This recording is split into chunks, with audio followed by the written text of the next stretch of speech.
is just fantastic. Captain's Log, Subject 220419.1. When one has a personal connection to a pup, there is a risk of bias, preferential treatment, or even worse, a risk of a pup escaping. When we get an inmate like this, we remove their tongues and feed them to the cannibals. Welcome everyone to the halls of injustice. Today we welcome inmate number 124 to the ISO cubes. His name is Paul Sinnick. And this one is going to be quite interesting, not because of the crimes he's committed, although they are themselves quite depraved, but because of one really irritating fact. He went to school with my mother, and I went to school with his children. In fact, we lived 3 doors apart. He was a good friend to my family. We spent a fair amount of time around each other in my teenage years. I played basketball with his son. I was quite close to one of his daughters, in fact. But as his crimes started in 1992 and ended in 2008 with me being a neighbour of his in 2001, it can safely be surmised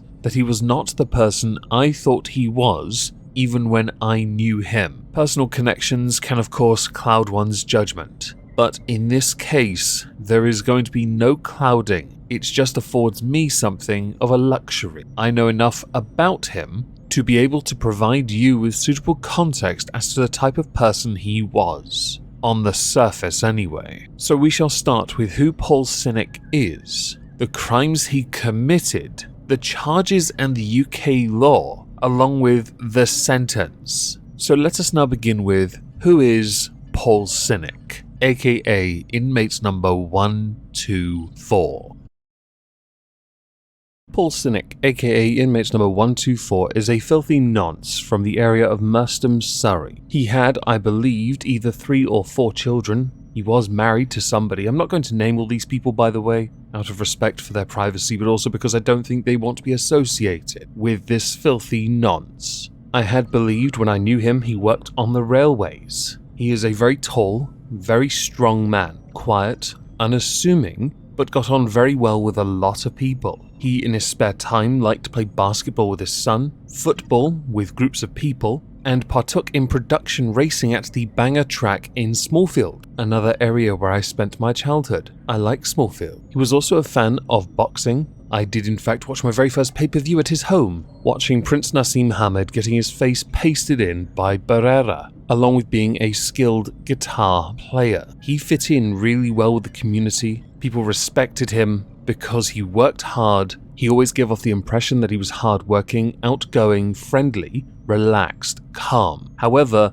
I do recall being present the one time his son did something he shouldn't have done, and that temper was terrifying to 16-year-old me. A man a foot taller, a lot broader, a lot stronger. He didn't even have to say anything to be terrifying. In hindsight, this is all quite relevant, not least because you can tell where some of this applies to the crimes he committed once we go through the crimes he's committed. Over the time that I knew him, I spent a number of nights at his home while playing video games with his son or hanging out with one of his daughters. His very relaxed nature did in fact surprise me, and the reason why is because 3 out of the 4 children that lived in the home that I knew him living in, that makes any sense, all suffered from frequent epileptic attacks. 2 of them attended a special type of school because the nature of their attacks were so frequent they needed to be in a specialized school for that. With the youngest, the son who I played basketball, football with and video games with, going to the same school I went to, but not suffering from anywhere near the level of frequent attacks as his 2 sisters. So now you know a little bit about the filthy nonce, inmate number 124. Now would be a good time to talk about the crimes of Paul Sinnick.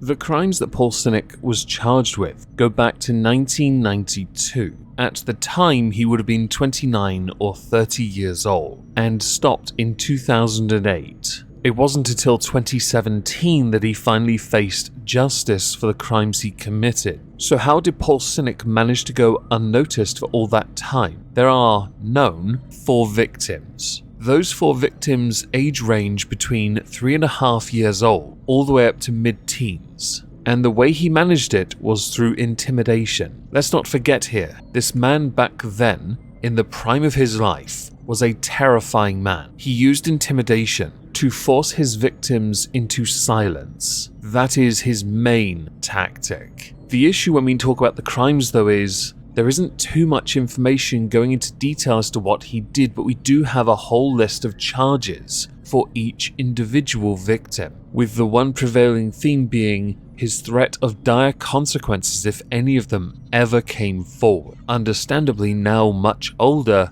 they're able to, but that same fear because of what he did to them and what he threatened to do to them if they spoke about it, kept them silent for up to 24 years. For the sake of context, the charges on the victims who we will call A, B, C, and D are as follows. 5 charges of indecent assault and 2 of indecency with a child on victim A. 3 allegations of indecent assault, 2 of indecency with a child, and 1 of attempted rape against victim B. 4 offences of indecent assault on victim C, and 1 charge of sexual assault on victim D. The thing here is, there are actually more. If you include 1 offence of rape against victim C, which we will now state he was cleared of, a 2nd allegation of raping victim C, and 1 charge of assaulting victim D by penetration, unfortunately no verdict was able to be reached by the jury, so we are going to focus on the others instead. And because of the outcome of this case, the prosecution would not pursue a retrial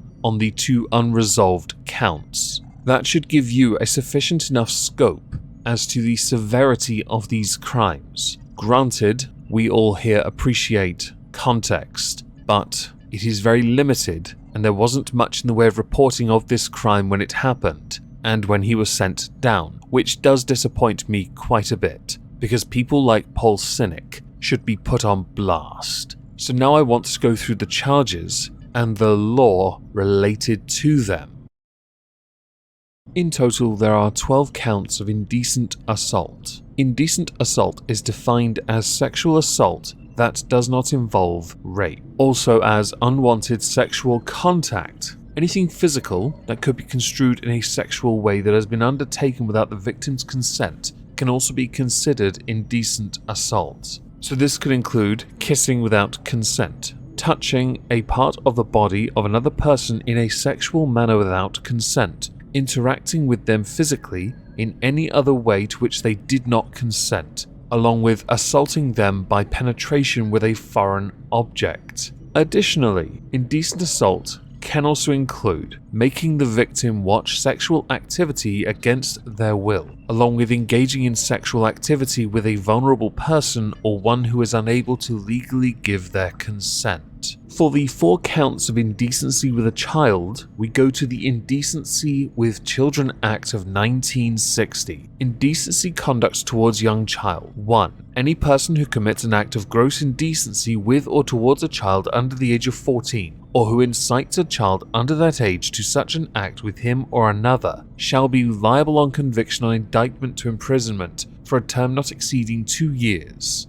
2. On a charge of an offence under this section, the wife or husband of the accused shall be competent to give evidence at every stage of the proceedings. Now, something already stands out to me, and it's because I know how long he got sentenced for. Something about this doesn't feel quite right. Based on what we've done so far, you'll understand momentarily. Rape is defined under the Sexual Offences Act of 2003. 1. A person A commits an offence if A. He intentionally penetrates the vagina, anus, or mouth of another person, B. with his penis, B. does not consent to the penetration, and C. A. does not reasonably believe that B consents. 2. Whether a belief is reasonable is to be determined having regard to all the circumstances, including any steps A has taken to ascertain whether B consents. 4. A person guilty of an offence under this section is liable on conviction or indictment to imprisonment for life. So now I would like to talk about the trial and the sentence of Paul Sinnick.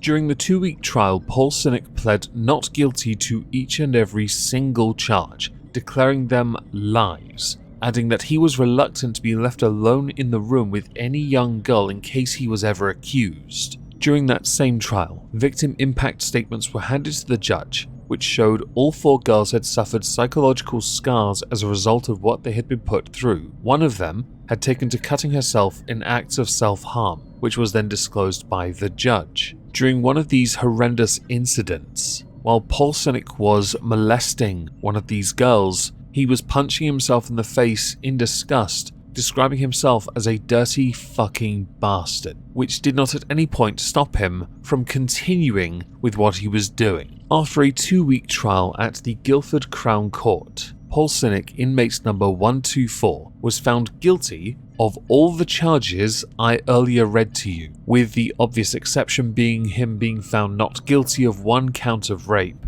and 2 verdicts not given for 2 charges that they could not prove definitively. With that, we come to a sentence, and this I found interesting, and obviously I will now explain with the sentence. He was sentenced to 24 years in prison, with the judge confirming that even if he served half the sentence, there is no guarantee he will be released at the halfway stage, along with being placed on the sex offenders register for life. The part that had me curious was whether or not all the charges of indecent assault or indecency with a child were running concurrently on top of rape, because rape charges have up to life, indecency with a child up to 2 years. So does the sentence, when you add all the charges together that he was found guilty of, match what the sentencing guidelines dictate? Now yes, means assessed all the way through. There are a lot of charges, and to me 24 years is not enough. But I can understand with him now being 57 and still having many years left on his ticket, he will be a lot older and a lot weaker, less of a threat to society at large. I understand that.